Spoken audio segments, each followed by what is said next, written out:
The Fabulous 413 podcast is funded by Ski Sundown in nearby New Hartford, Connecticut, offering bundled lesson packages including rental equipment and lift tickets. Online registration available at skisundown.com. Winter made better.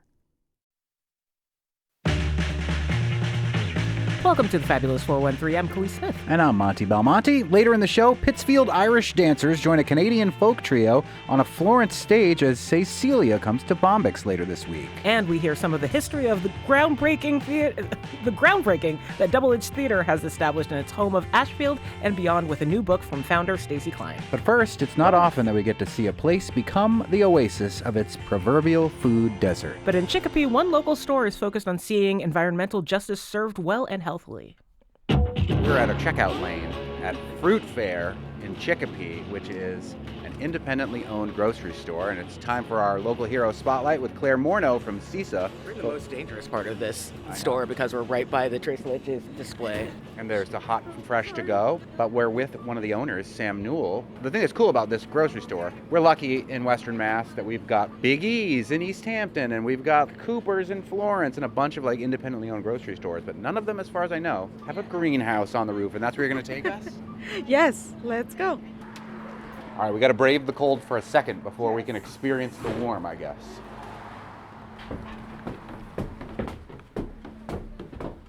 Here we go. It's nice and warm up here. Yes. So Fruit Fair has been a staple of downtown Chicopee. For how long has it been here? This is our 90th year anniversary. 90 years. That's crazy. This is Chicopee's oldest grocery store. That's Here the whole time. That's amazing. You look fantastic. Also worth noting, Big Y was birthed just down the street. The Y-shaped intersection that's very close to here is why it's called the Big Y. The Fruit Fair, 90 years. You obviously and your partner have not been here for 90 years. How long have you been in charge of Fruit We Fair? bought it September of 2019, right before COVID. Did what happened during COVID have any importance to your decision to put a greenhouse on top of the... Oh, yeah. I mean, so there was a lot of supply chain disruption, and also manufacturers were trying to service the chain grocery stores because they have bigger buying power, so independents were the last of their worry. So oftentimes we will order things and we'll see it in the truck, in the pallets that's meant for big grocery stores, and they'll just tell us that they don't have it. We see it! It's right there! I'm like, we can see it! And sometimes they would unload those pallets into our dock because our pallet is further in. So they'll unload that product to us and then take it back. I was like, are you for real, bro? So we're like, we can't always just depend on other people for our food. We gotta grow at least some of the healthy stuff that we eat and our community eats and we sell. We need independence, we need freedom. That was the inception of trying to build the greenhouse on the top of the roof. So this is a pretty big greenhouse. You know how big it is? It's 3 greenhouses, 1,200 square feet each. There's not a ton of stuff growing in here right now. No, we just finished it. There was no gas in the building, so the gas line was put in and we turned the heaters on about 3 weeks ago. And also, since it's a 90-year-old building and it's been consistently operating, we were grandfathered in not to have a sprinkler system, but making a significant addition kind of forced our hand into making it code compliance, which meant adding a sprinkler system throughout the building. And that was a big incurred cost that we had to take on. Yeah. Because sprinkler systems are very expensive. Yes, we've seen other organizations of the goodwill having to deal with the same issue. Yeah. Speaking of the city, how hard was it to get them to agree to let you build on top of this 90-year-old building? This has been a long project. It was meetings after meetings, appeals after appeals. Initially, we were going to put lightweight concrete on the building because wood is combustible. So they were going to give us a little bit of exemption on the dry sprinkler system part of it, but then we had to go back to wood because of the load capacity. So we didn't get any concessions. Another grocery store in our city, they actually got a 5-year plan, a 5-year wait period from the city. We didn't even get that. So that was pretty harsh. Was that like a big chain store or? Yeah, of course it was a big chain store. Talk about the importance of small independent grocery stores. I mentioned a couple other ones in the general vicinity. Why are they important? Why is it something that you want to helm here? I mean, we work closely with about 100 independent bakers, small-time farmers, people who sell granola or 2-3 SKUs of like wines or seasonal products. It's not possible for the little people to go and sell to bigger stores because they do a lot more volume. So it's very difficult for them to get a start in those places, whereas we are more like, yeah, let's give it a shot. Let's see how your product does. Giving that place to independent growers, people who grow small volumes, and maybe they have a day job and this is what they do on the side. They have like quails. They sell us quail eggs or duck eggs or like rainbow eggs. Fun. Yeah, so that's why it's very important, because a lot of our food is like community, feeding community. We are on top of Fruit Fair in Chicopee, the small independent market, in their brandish new greenhouse, which will soon be growing things here, with Sam Newell, one of the owners of Fruit Fair, and Claire Morneau from CISA, the local hero folks. I'm wondering if you can tell us a little bit more about the community you serve and how that shapes the way you run the store. Of course. So we are in an environment justice neighborhood, and we serve people predominantly from Chicopee, Chicopee Center, the rest of Chicopee, East Springfield, and also some from Holyoke. All these environment justice neighborhood pockets are our shoppers. What does that mean, environmental justice neighborhood? They qualify for one of the 4 things. Either they're low income or they don't speak English, like certain things that put them in a social disadvantage. 34% of our sales are from EBT, which is pretty significant. But that's the community we serve. So when there are disruptions in these programs, or people are scared to come out and even shop, or they're being tracked in some way, that affects us. That affects our neighbors, that affects us, that affects the store. You were part of the governor's anti-hunger task force listening session that I was hosting in Springfield, and you were talking about what it meant when SNAP didn't roll out as scheduled. Yeah, so the November delay in SNAP, that posed significant challenges at our store. So you have 34%, that's a little over a third of our revenue comes from SNAP, and SNAP was delayed 5 days. And we sell mostly perishable items, and SNAP comes to people's accounts in the beginning of the month. So the first couple weeks of the month, half of our revenue comes from SNAP. We ordered those perishables, farmers grew it for us, we ordered those breads. We are ready for business as usual, adjusting to that volume in the beginning of the month, and SNAP didn't come in for 5 days. Plus add the 2 days, because usually if there's a weekend, it comes 2 days ahead. So overall, there was a 7-day delay, which is a long enough time for all the perishables to go bad. We have still not caught up from that, how much food went to waste, or steak and stuff being ground down to hamburger, or produce we had to throw out, or bread that went out of date because we just didn't sell through it. Mm-hmm. Yeah, and all the markdowns that we did take, that we had to sell below our purchase cost to be able to get some of the money back. It just was a terrible time, and we are seeing some of it again repeated back right now, because a lot of things changed around SNAP eligibility that takes into effect in February. Yeah, a lot of people comes to the register with their carts full, and they go to pay, and then they can't pay. On happier notes, I see your plant starts over there. What do you got going over What's there? growing? As I said, like, the sprinkler was a big out-of-pocket expense, because we were planning on buying all the NFT tables and growing it that way, but we don't have the money for it. So we started just growing it on beds and racks. We're pacing it to a certain amount every week so that we're not harvesting too much at one given time. The largest plant is only like 2 inches tall right now. We started those 3 weeks ago. Hopefully in another 10 or so weeks we would be ready to harvest our first batch. And a batch of what? We have arugula and lettuce. The tomatoes are going to take a little longer. How much do you think you're going to be able to grow in this greenhouse throughout a year? I mean, these fiberglasses refract the sunlight, whereas like I don't even think the heaters are running, and we are pretty comfortable. Yeah, it's nice in here. I had to unzip my hoodie. And this is the coldest that it's gonna be, and it's pretty warm. So we are gonna be able to grow year round. It's just we have to sell a little of that to be able to have the money to buy the equipment. Got it. But once it's in full swing and running with the proper equipment, the yield is gonna be a lot more. What are some of the things that you're growing because of that inconsistency with your suppliers? What are some of the things that your neighbors really were asking for that you've decided to take on? We are actually going to start growing a lot of culturally relevant food too, because that when it's imported from other countries, that accrues food miles if there is an import-export or tariff issue, and we don't know when that's going to hit and how long that's going to last for. So we have gotten a lot of requests from the community, and some of them we can grow and some of them we can't grow in a greenhouse, but we're going to start growing some this summer. I saw a giant Puerto Rican flag in one of the aisles down there. What other ethnic groups are coming here that you are specifically curating a grocery store to help serve? Even though it's a Puerto Rican flag, it is like a South American aisle, so there is like a lot of food from a lot of different nationality.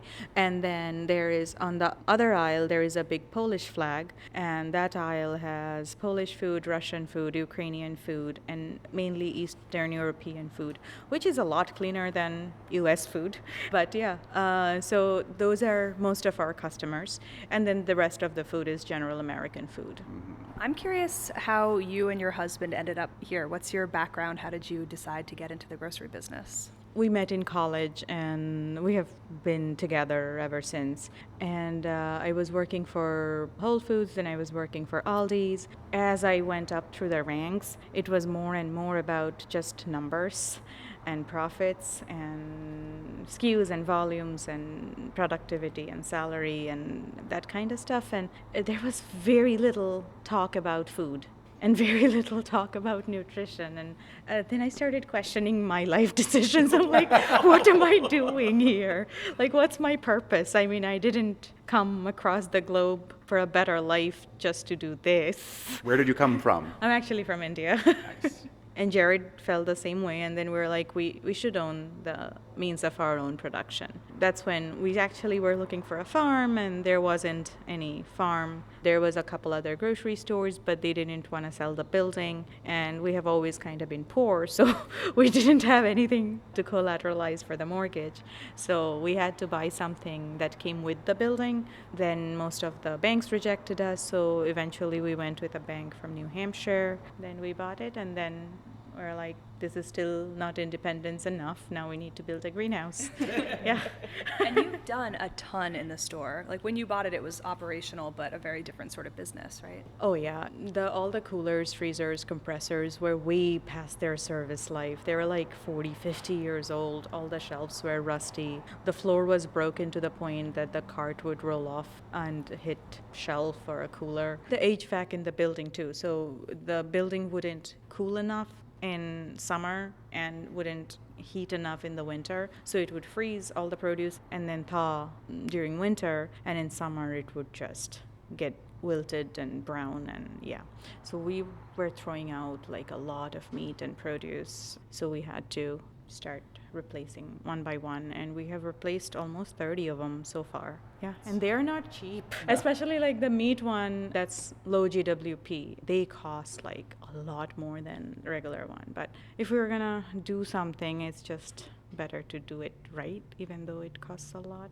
than to keep on harming the environment. My understanding is that you're doing a lot more full-service grocery store type offerings than were here before. I perused the deli. Got some to-go items that will be to-going with me when we leave. Oh yeah. When we first bought it, it was the sales numbers were like a convenience store, and this area was considered a food desert.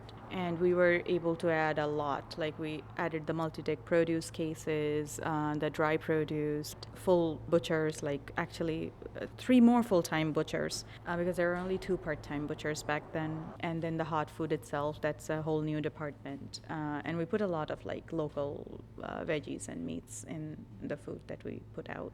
By doing that, dollar-wise, we were able to pull the sales up to where USDA no longer classifies this area or this zip code as a food desert from 2020. That's amazing. That is amazing. Yeah. Your husband also works in food and like grocery? Yeah, actually, so we do the nutrition boxes. So we make about around 200-ish boxes every week, that the healthy boxes that get distributed to people with certain ailments like obesity, hypertension, throughout Springfield, Chicopee, Holyoke, and some out there like Amherst, Greenfield, and things like that. So he's one of the drivers. Full disclosure, also a board member of CISA, right?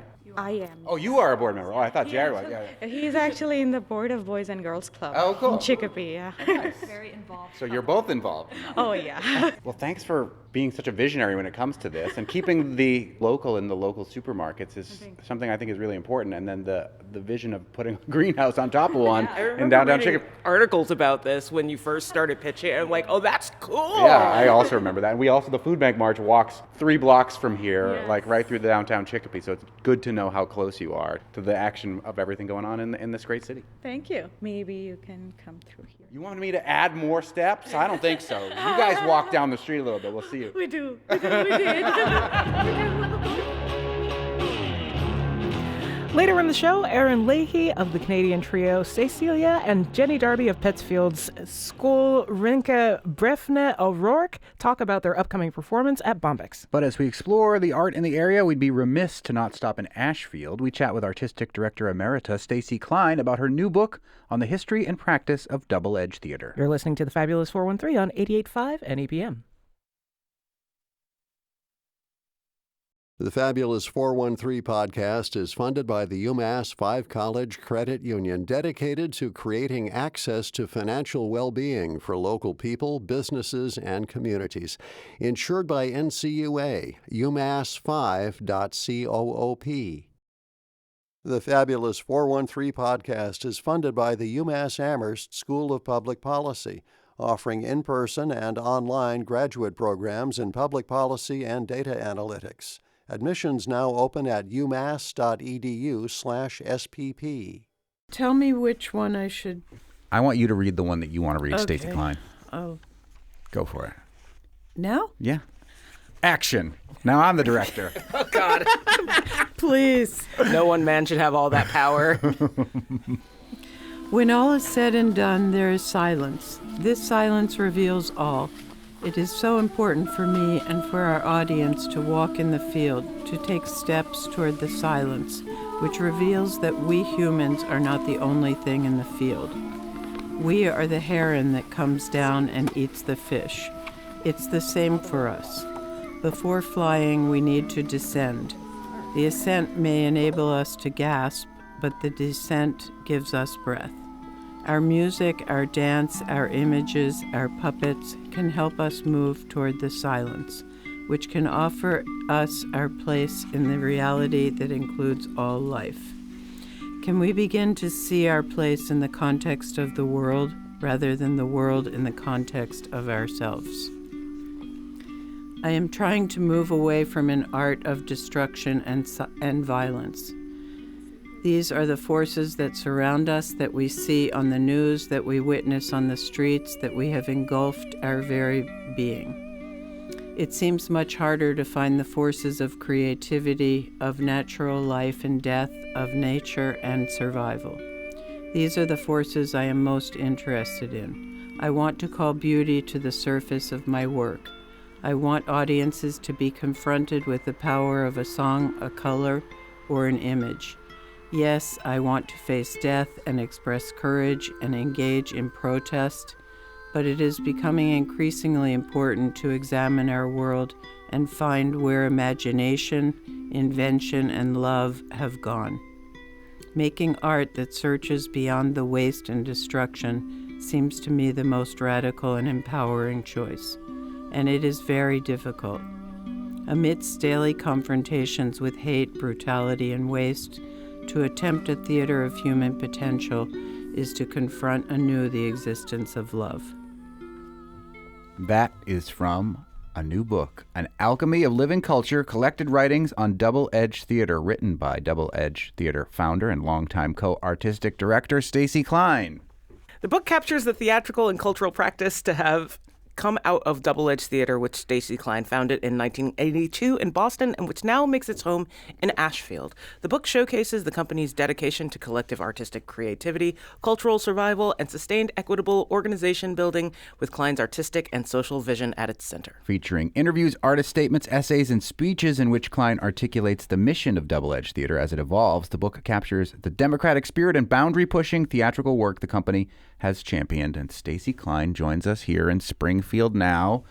I've been lucky enough to be in the orbit of Double Edge Theater for almost 2 decades at this point, and the book was Half very of its existence. eye-opening to me, where I feel like I know you and so many people in the company and so many people that are in the book, in Double Edge Theater, but in the book, they really come to life, and the depths with which you have built this wonderful thing really come to life. So thank you for writing the book and exposing us to the collected writings that you have been holding on to for the last 4 decades. I don't know where you're going with this. Keep going. It was just an intro. It was just an intro. Thank you. Double Edge, I've always known, had its origins in feminist theater, and that is an important part of how it began. Talk about that decision at the very beginning, why you wanted to found what started out as and never let go of the idea of being a feminist theater. I think Double Edge started half in response to something, being the institution that the founders were part of at the time, and that was it was started around 1980, 81. I was getting my doctorate at Tufts. There were a lot of fellow doctoral students, master's students, and undergrads who had really no place in the system at the time. The system was very patriarchal, and the women, whether they were actors or researchers, they had no role models there. There weren't women directors at the time. There weren't women being studied in the programs. So I had come from my training in Poland with Rena Marecka, one of Grotowski's founding members, and I kind of didn't understand where are the women leaders here.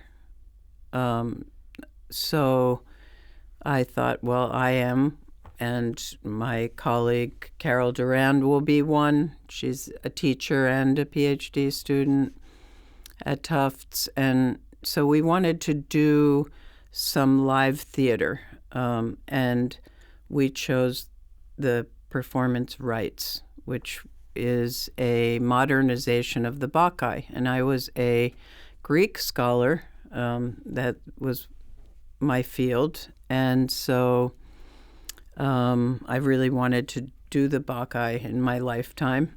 So I started there, and this was a very feminist version of the Bacchae. You said it in a bathroom, I believe. It was she said it in a bathroom, Maureen Duffy, the writer, and I loved that. Yeah. And it was like actually really smart, like one of the few places where women did congregate alone together. So she reimagined the whole thing happening in that bathroom. And we did it, and we used the training methodology that also wasn't studied at the time there of Grotowski. Who's Grotowski and why is he important? Grotowski has created the laboratory theater, which was basically in the tradition of maybe Stanislavski and Others, historically, it was a group, and also it was a research place where the idea was that the actor wasn't just somebody who went on stage and started talking well. The actor was somebody who would explore their entire being, and that would be the center of the work. So rather than the actor as interpreter of somebody else or kind of slave of a director or something else, the actor was a creator. And so that really sat with me in an important place. Like, everybody who's part of a creative process is a creator. And that seemed to tie into what I thought about culture, that in order for art and culture to mix together, there had to be autonomy and ownership by the participants. And it's come through so obviously in my experience with Double Edge to see how many people that are in the company have either co-written something, co-directed something, created something, bring their something to whatever something somebody else has created. This week, we should mention that Rainbow Exodus is happening at Double Edge in Ashfield with Travis Coe, who has been with the company now for years, but still feels like a new member to me. And you've worked with him to help him craft several different performances that have popped up at Double Edge and are phenomenal. But that interaction, it's more than just here's the script, go on stage, action, I'm directing you. It really is a living culture that and you've created. Even more than like the get on stage, know your lines, move from mark to mark, like that embodiment idea is something that's like I don't want to say new school, but like it's a really important part of this, because so many times people like will act well, they'll speak well, and they'll move themselves well, but like do they move in the piece itself is a question. Yeah. But that said, like I was really curious about how space worked in this whole book. Like can you talk about how environment works as collaborator for Double Edge? Yes, that's a big topic. I'll just say the answer to that. Because it's also like the environment is collaborator, the environment Yes. is also community in that same regard, and like it's a really it's a beautiful concept, and I think that it's definitely at the core of where Double Edge is now. But like, yeah, if you could speak to that a little bit, because I Yes. think it's cool. Yeah. I mean, I think now it's very different. We've come as far as our partner, the environment, would bring us to the summer performances are the kind of epitome of that in our artistic practice, where we are working basically with the whole 2 acres or so of land, and all that brings with it. That brings really beautiful things like the heron and the geese flying over and the frogs in the pond, and it can also bring other things that we might not want to have happen. Because you're now like farmers and theater makers, Yes. because you are on this farm in Ashfield. You have Yes. multiple buildings to be caretaking as well. Yes, we have, and multiple properties now, because that work that we did with the environment, which actually taught us how to work in the environment rather than us teaching it. For instance, like if it's pouring and we're outside doing a performance, we have to respond to that. If it's pouring during the Odyssey, which is all about flooding and water, that's kind of cool. It's much easier to lose yourself in that. And if it's pouring during something in the desert, that's a whole different story. Harder to suspend your disbelief there. So but I think it's taught us in many different ways. For instance, like if you have a heron flying over or a heron landing, all the audience is looking at the heron. Or if you're working with pigs and they come out and they're the sailors, that's what the audience is looking at. They're not looking at you and your like brilliant acting or brilliant directing. You get upstaged by a pig, just like on the Muppet Show. Exactly. So we have to. It happens to the best of us. We have to really know our place on this earth, which is very small, even though some people have managed to take that smallness and wreck everything. The fact remains that that environment is much larger than we are. And to humble yourself in that way, even as you're with your big ego as an artist, is incredible. It's really unbelievable what you learn about awareness and, I mean, just basically everything. So I think that has gone to teach us how important it is to be sustainable in many other ways, in many survival ways. So we've gone from there to saying we need to be farming, and we need to farm in a sustainable way. We need to provide food. We need to provide housing. We need to make all of our buildings carbon zero. So I think it's taught us how to live. And it's living culture is what you refer to it as, and that is also the name of the book, An Alchemy of Living Culture, Collected Writings on Double-Edged Theater, a book that came out this fall by Double-Edged Theater, now based in Ashfield, founder Stacy Klein, who joins us now. There's so much about Double-Edged that if you've experienced it, comes through in this book, about the theatrical styles, about the physicality behind what Double-Edged Theater does. I could spend the rest of the time talking about the fact that you did CLOT training as part of this, which I have now been doing for the last 5 years. We're definitely going to talk about this off the air. But the mission behind all of this, which we mentioned before, it started as a feminist collective. I didn't, I think, realize how deep in the Jewish tradition Double-Edge is, and the work that you did in Poland in the earlier times, and some of that been incorporated in the last couple of decades. But as time has progressed, you have expanded in Ashfield to welcome other types of maybe underheard voices and tried to put the spotlight on them. We talk about the Okateo Cultural Center, which is right across the street, working now with Ebony Noel Golden from Harlem for many years. Talk about the expansion of the artistic vision when it comes to giving voice to often silenced voices in the theater spectrum.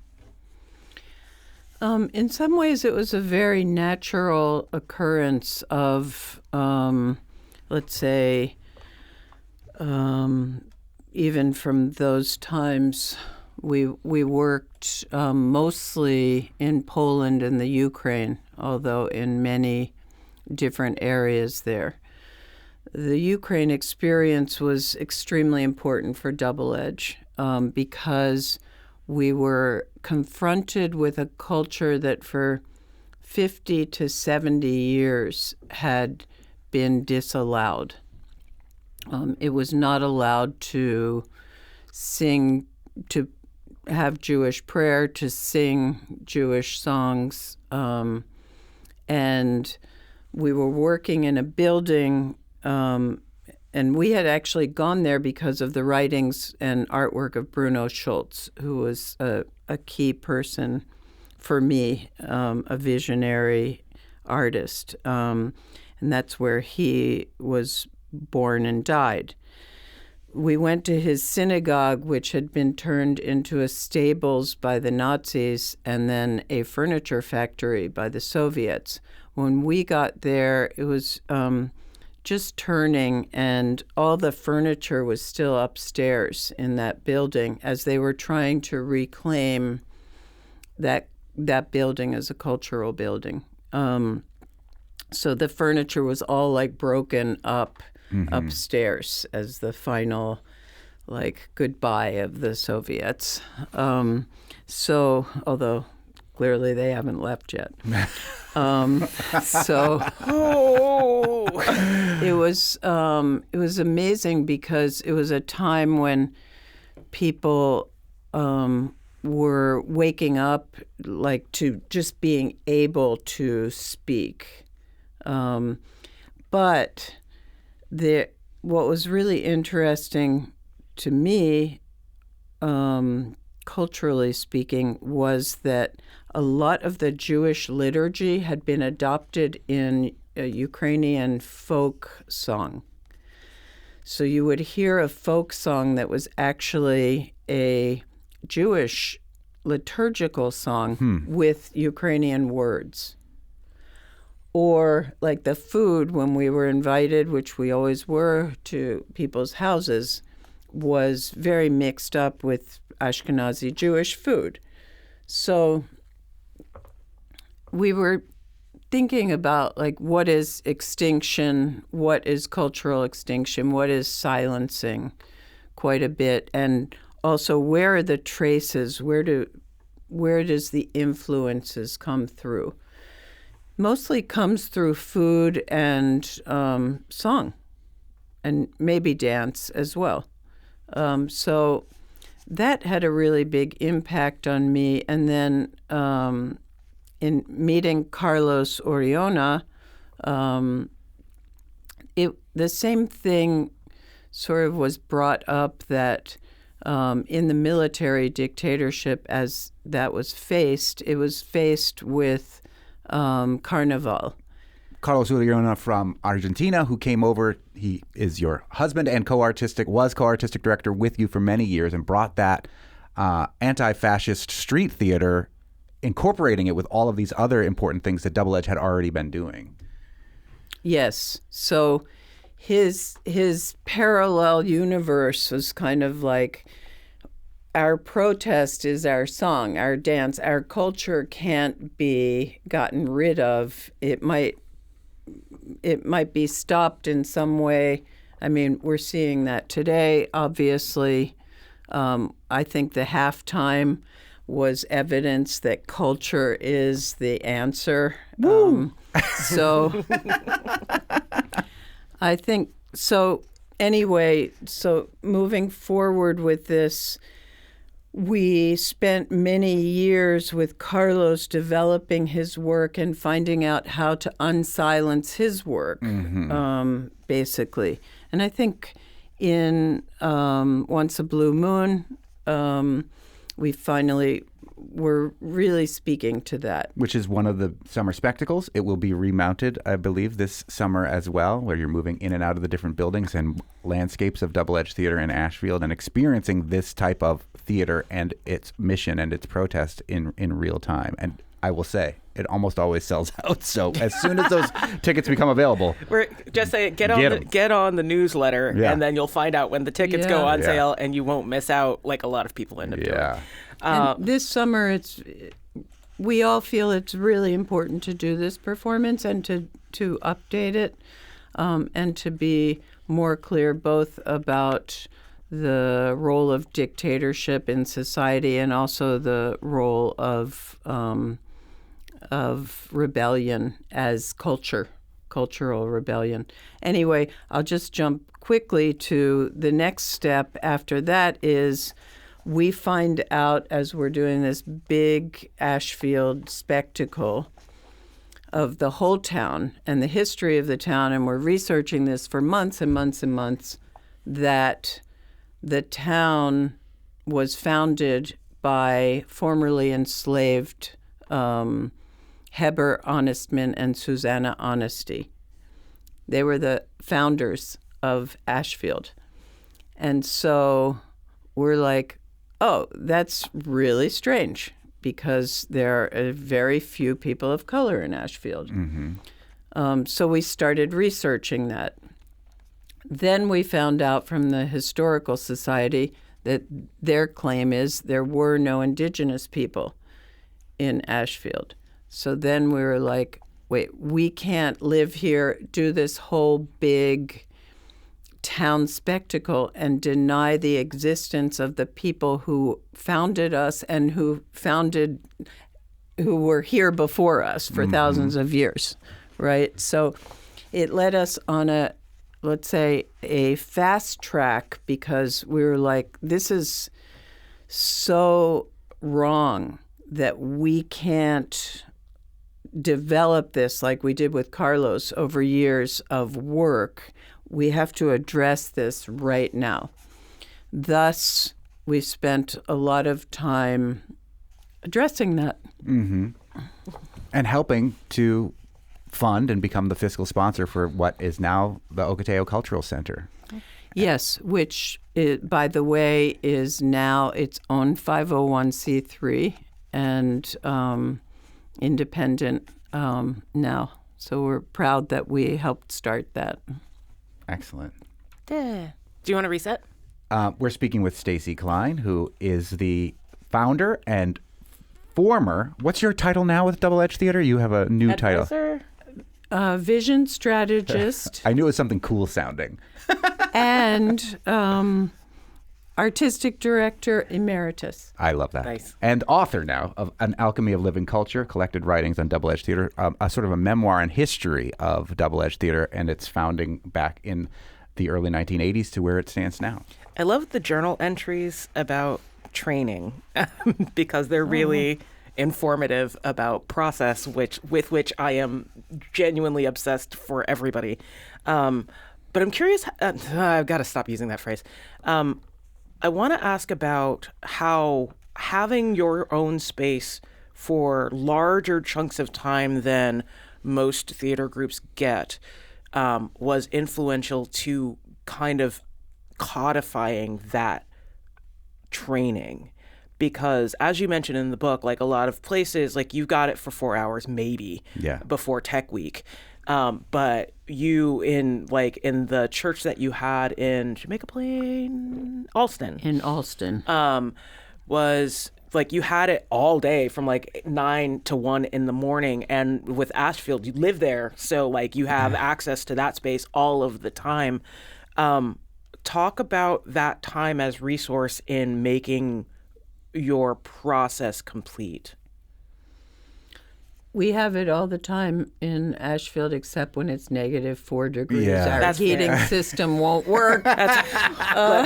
Farm's gonna farm. Yes, exactly. I think you've hit a very important nail there because you can't do research without a research space.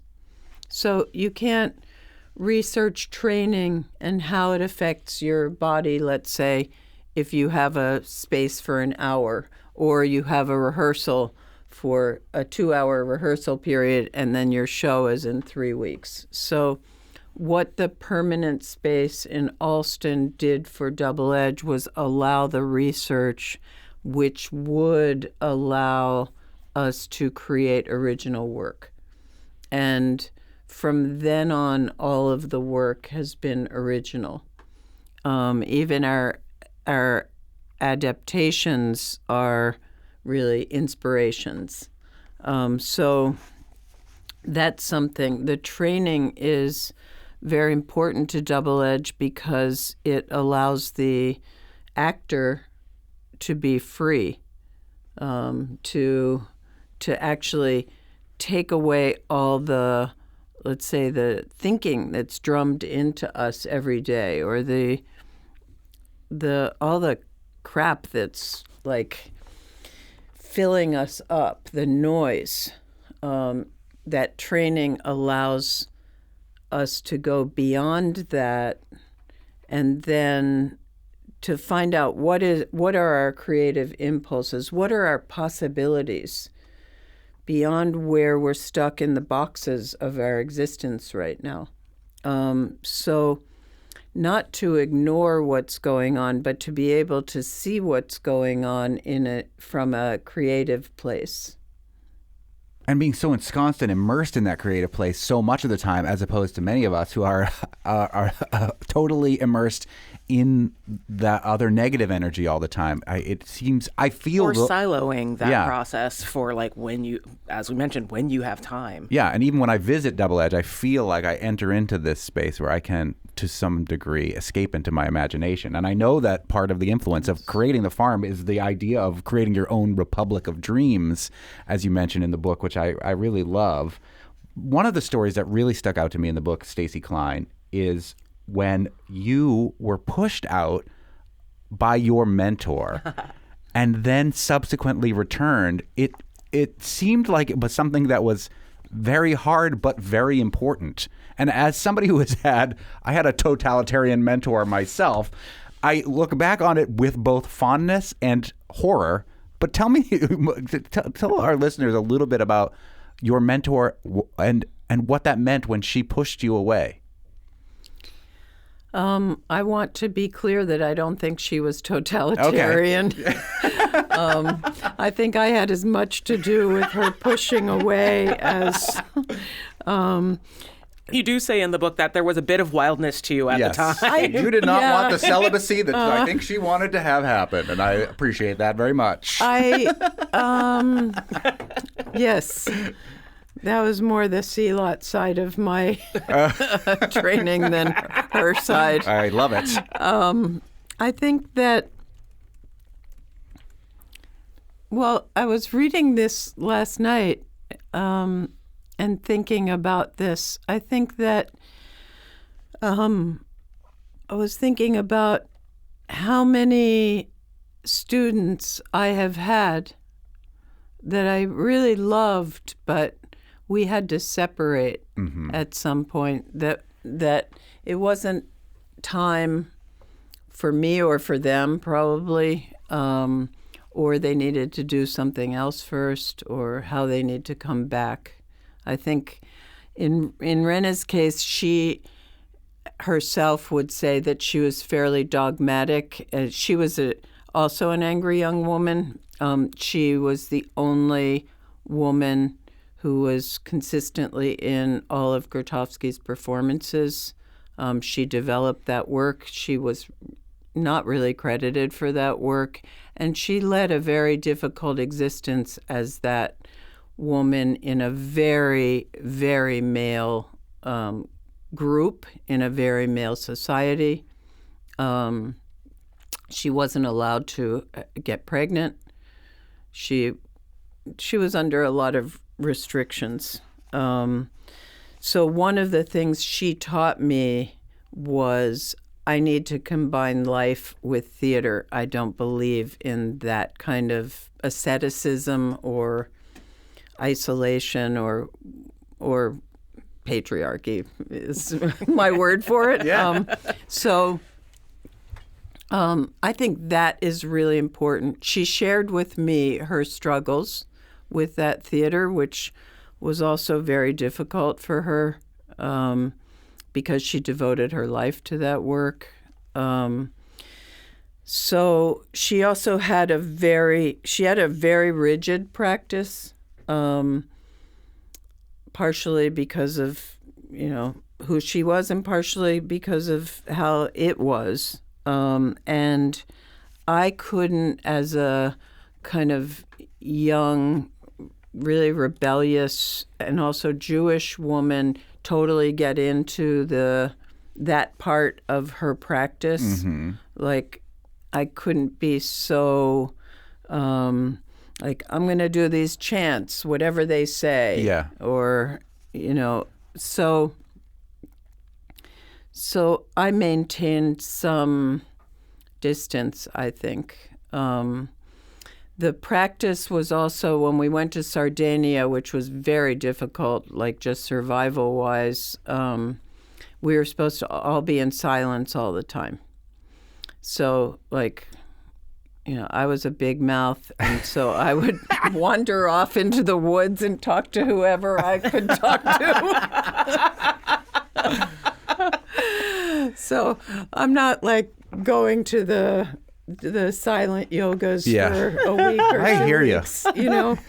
So That's actually one of the things in your journal, like yoga, very important, and then you move to the next line. Like there's no elaboration or anything. I'm just told sort of it's like, I'm told it's important. I just thought it was such a great punctuation to this whole thing. Yeah. I love it. You see through me from my lines.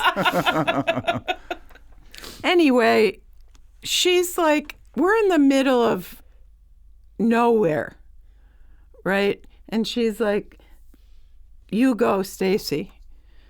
I'm like, okay, how do I even get to the bus station from here? I don't even know. Because you're in Sardinia. Yeah, we're in Sardinia.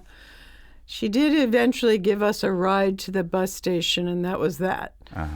But she would do things like send me off as a driver to pick somebody up, across the mountains or something. I've never been in this place. They didn't have GPS in 1985. Yeah. Right? So I'm like, well, anything could happen to me. Okay. But that was wild, too. I mean, I don't think she was any wilder than I was. We were just differently wild, let's say. But her pushing you out to a certain degree is what helped kind of inspire you to create what you have created and now have sustained for, almost 25 years here. Absolutely. And I think 45 years here. She had a lot of, let's say, power, like to do that. One thing that I think is a mistake of mine in Double Edge is that I never pushed anybody out. Like they had to leave. Yeah. And so some people would have benefited if I had said, you should go. Yeah. But I didn't take that lesson from her. I'm not, I couldn't do that. That isn't me. But I do think that was a gift. I want to talk about your Decalogue because it's. I love this too. That was when I knew I was going to give this book to my son Atticus, who is in theater school right now. I was like, you need to read Stacey Klein's new book, even if it's just for the Decalogue part. I mean, like the director's Decalogue. The story of how it gets into the book is wonderful. I don't want to ruin it for anybody else, but it takes a long journey to get into this book, even though it's something that you wanted there the whole time. When you did rediscover your Decalogue, is there anything about it that you think doesn't necessarily ring as true with that distance of time? It's like, absolutely. If you don't understand the word Decalogue, it's like the 10 Commandments. Yeah, Stacey Klein's 10 Commandments of directing. That I've seen it was with another Polish artist, with Krzysztof Kierzynski. The Tricolor director, yes. Who did a brilliant one for Polish TV. It's fantastic. I have if not you haven't seen it. that, It's in the Criterion Collection for good reason. But and that's the only other one that I know of somebody really doing. So talk about creating the Decalogue and what's shifted for you from those 10 tenets. I just gazed at it yesterday. I read more the introduction. You didn't think we'd read the whole book, did you, Stacey Klein? I totally didn't, actually. I'm like, how would they do that? Like, you read the book, and I'm like, yeah. We read all the books whenever we can, which is almost all the time. Well, I'm 300 pages into 450 pages of John Sayles' book. He'll be on next week. Yeah. Wow. Congratulations to you all. It's fun to be able to do fun. this. It's like being in school all the time. And not to take away from this question, because I definitely want to talk about the Decalogue, but the first 50 pages of this is just timeline, and I just kept going wow, I had no idea that the history of this company was that rich and that involved in that many projects. So yes, please talk about these tenets that you created. I think that those were probably 30 years ago I made those, so it's probably in the 80s at some point, because I know I did this with students in Boston. And the idea was that I would create mine and everybody created theirs. Mm-hmm. And we still have one person's, but we were like, I didn't write that, so that shouldn't be in the book. Yeah. But it's sort of like, for me, it was like seeing where I was and then where I would go or remain. And for the students, it was more like what we want to work towards in the future. When I read them again, I admit that I slightly edited them for this book. Wow, nice. So took out all the controversial stuff. that, I mean, I don't know. I That's think true. some of the controversial stuff is still I think there. It's still there. But definitely, I have over the years learned that everything that I say isn't necessarily the right articulation. It may be right at that moment, but it's not right for history. That didn't happen just with that. Like, there's a lot of proclamations I have made in my life that need to be adjusted. I think that we should all take that to heart. Yes, and I think that that's also something like to learn and to teach our students. Like, you have to allow yourself to grow and change and learn. So at that time, I was pretty upset at how, like, as a woman, I wasn't allowed to do many things, or I had to fight for them so hard at that time, and that as a culture, this country did not value culture. So that decalogue and a lot of things I wrote at the time were really about that. Like, get courage to continue no matter what everybody's saying to you. The book is an inspiration, and it's, as I mentioned before, having known you for so long, it is such a vast treasure trove of insight into what you have brought to Double Edge Theater and what you've brought to the creative process, what you've brought to here in Western Mass and Ashfield over the last decades. The book is called An Alchemy of Living Culture, Collected Writings on Double Edge Theater, written by founder and longtime artistic director emerita Stacy Klein. Double Edge Theater with an re.org is where you can find out what is upcoming for Double Edge Theater, including this week's Rainbow Exodus by one of your newer proteges, Travis Coe, plus the Summer Spectacle, as we mentioned, which will be coming up before you know it. The book is wonderful, and thanks for coming in to talk about it with us. Thank you. Check out their website because you can train with them, which is really cool. And then it was really nice to read somebody else talking about the ongoing problem of the devaluation of art in daily lives and the creation process, because I rail about that all the time on the show. Yeah, that's kind of what the show is about. A little bit. We're pushing up against that whenever we can. Yes. And every time somebody comes here from Europe, I'm like, what's it like having a state-funded art program? Or a state-funded anything at this That's point. facts.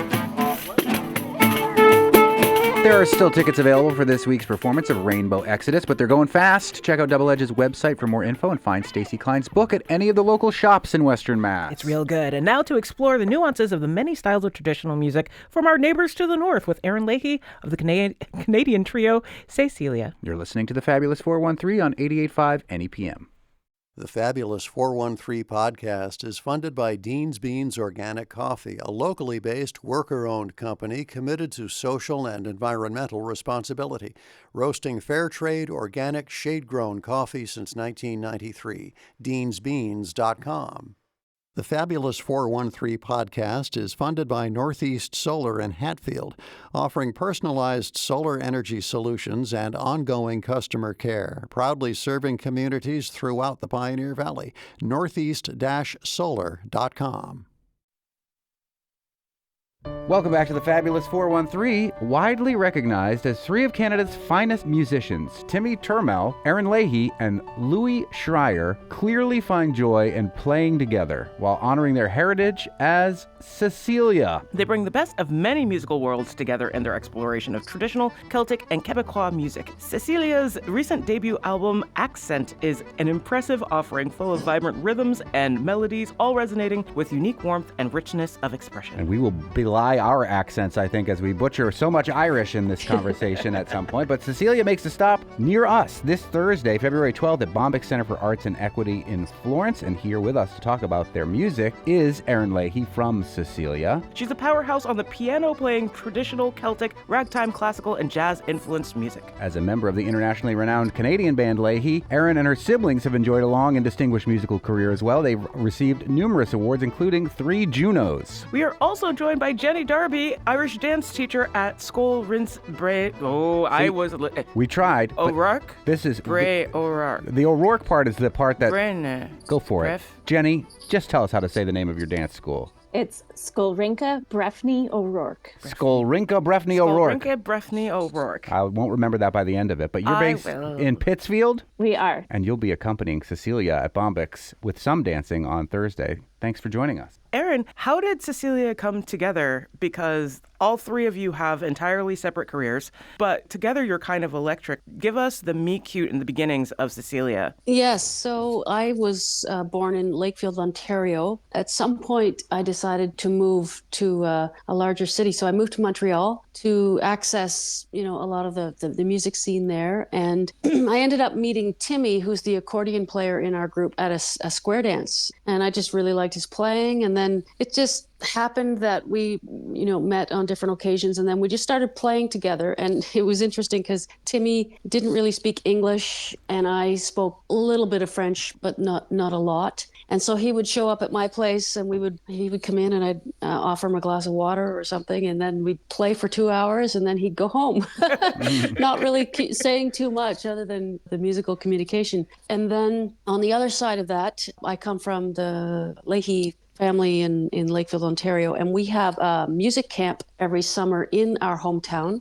So I knew Louis. He was also teaching some of my nieces and nephews in the Ottawa Valley fiddle. So we had Louis come to camp. So then Timmy and Louis met at camp, and they got along really well. And then Timmy and I were asked to play somewhere, and he suggested, why don't we ask Louis to come and join us for this performance? So Louis did, and we had a great connection. And then we were in the process of making an album, and Timmy and I decided to make that album a trio album. And then that's what led to Accent, and here we are today. So the name of the group is, we've been saying Cecilia, but it does have an accent on it. So maybe we're saying that wrong, despite the fact that your album is called Accent. Are we saying it wrong? And why is the group called Cecilia? Good question. So the pronunciation would be Cecilia, so with the accent. So it's a little French version of the word Cecilia. So my niece, her name is Emily Jean Flack, and she is a friend of Timmy's and his wife. And she suggested to Timmy, I have a name for your group, because we needed a name.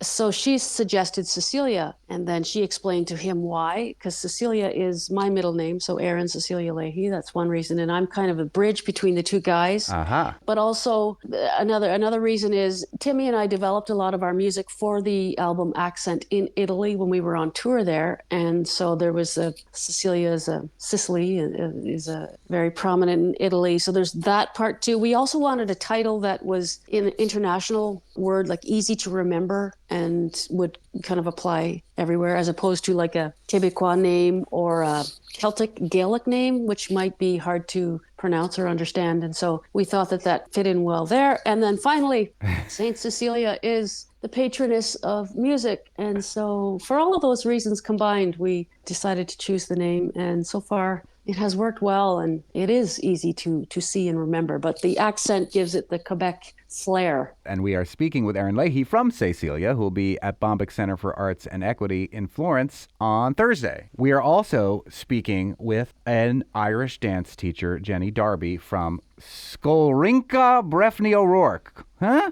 How did I do? Good. You did it. Yay! All right. Great job. Not bad. Well done. Tell us about what you'll be bringing to this performance. And is it, I think people have an idea from Riverdance or whatever about like what Irish dancing might be. And it seems very rigid maybe, but is it improvisational? Are you rehearsing with Cecilia or are you just going to go there and step it up? I mean, it probably seems rigid to most people because of the arms. We don't move our arms in most cases, but it is a bit of improvisation because we will only have, I think, a short rehearsal time with Cecilia before the show. But really what we do as Irish dancers is we can adapt our steps, our choreography to whatever tune is playing as long as we're in the same time signature and speed that the step was designed for.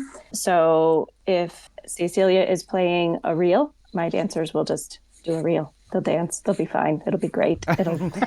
It'll be real good. Reels are fun. Reels require a lot of calf strength. Yeah, I've seen it. It looks like it. Why do the step dancers not move their arms? Is there a tradition behind why that is? There are lots of theories, which may or may not be credible. Mm-hmm. No one really knows. But I think probably the simplest explanation is it's just our dance style. That's just how we train the dancers. And it's really solo dancing and more in the kind of, we call it competition or fesh style, where they don't move their arms and it looks much more rigid. When they're dancing in groups, which we call ceilidh, they do move their arms because they hold hands with one another. Uh-huh. And then in more, like you mentioned, river dance before, so in that kind of performance capacity, they do have kind of a looser style and they do move their arms a bit. That is Jenny Darby, who is an Irish dance teacher from Pittsfield with the group Skolrinka Brefni O'Rourke, which if you were to look at it written with the English characters, you would not think it said that.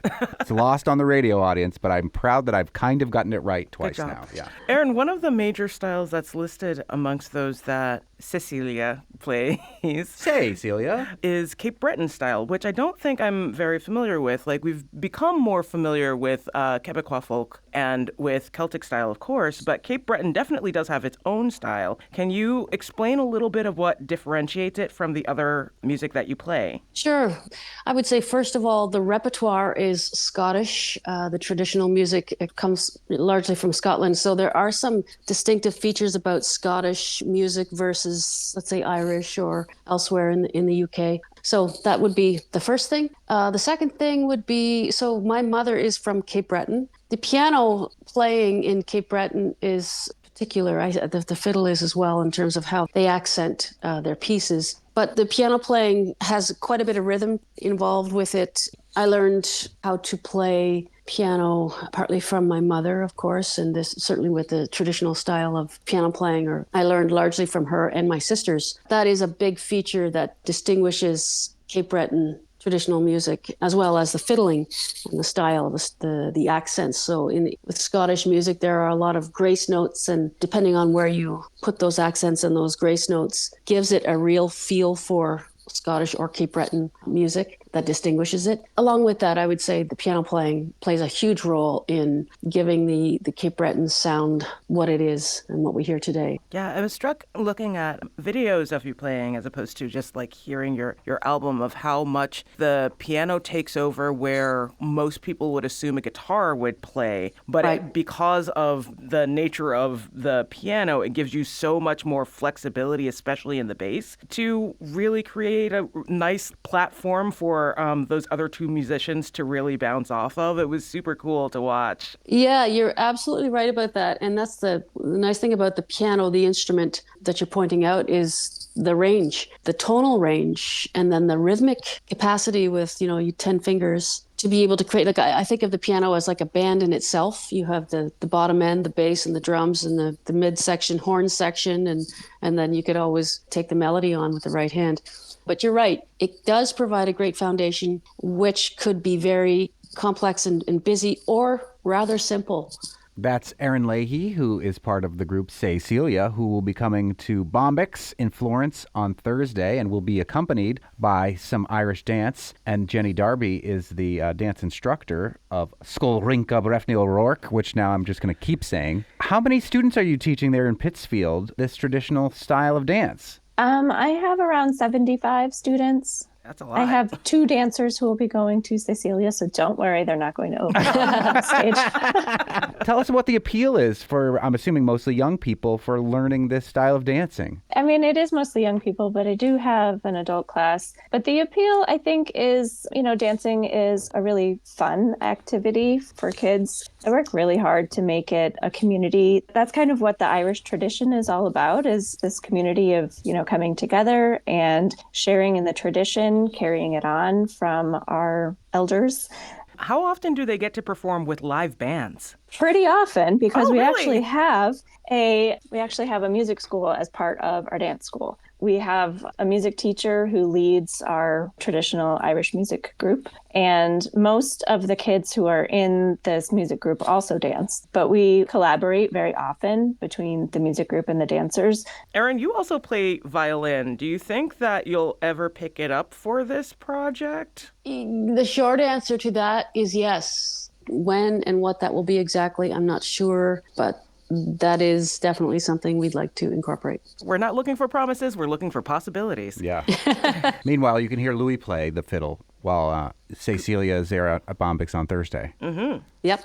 And he's amazing. How is the work that you make for Cecile different from the things that you compose with your family in Leahy? That's a good question. I would say that with Cecilia, we do emphasize a little bit more the traditional aspect of the music, the Celtic music that we play. It's similar to what I would do with my family in that we basically communicate this music, if it's traditional, in a way that just reflects who we are and our musical inspirations and musical influences, which tends to be having modern sounds and tones. So that would be similar between the two groups. With my family, we have incorporated an element of, vocals. The treatment of the instrumentals would be a little bit more progressive. So with Cecilia, it's similar in that as a piano player, I'm bringing all of those influences to the table when we are arranging or writing. Is there a little bit of relief not having to tour with your family this time?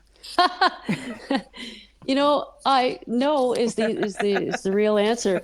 Touring with my family, we've been touring forever, really, and I think we do that well together, and we make it fun. I was telling Timmy and Louis the other day just about on tour when it gets to a point where you have to sort of invent some things to keep, the fun going. We do things like bus court, so someone may get charged with some infraction such as they're late. So then we set up like an actual jury and a judge and a plaintiff and the whole thing, and we go through bus court. It's like really fun. It's going to make the next family car ride fun too, I think. Yeah. These are the benefits of having large families, because then you have enough people to do this. Car court. Oh yeah, you have to make it fun. Keep it fun. Well, it should be fun on Thursday night for sure at Bombyx in Florence when Cecilia comes to town from Canada and is accompanied by the Pittsfield Irish dance group from Skolrinka Brefni O'Rourke, which once again, Jenny, translates to what in English?